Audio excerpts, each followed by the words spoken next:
In order to take the hammer assembly off of the top of the keys, we need to undo the screws on these action brackets. I have 4 brackets holding my hammer assembly on.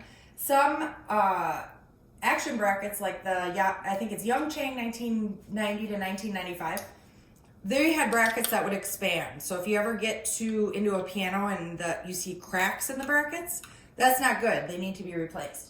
So I'm going to take these off so that we can work on the key height.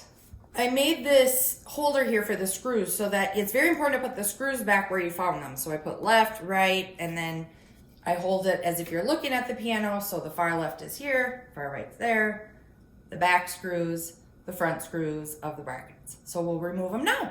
And if everything is good with the brackets, they're not expanded, they're all intact, you should be able to lift the hammer assembly right off. It's Jenna the Tuna Show.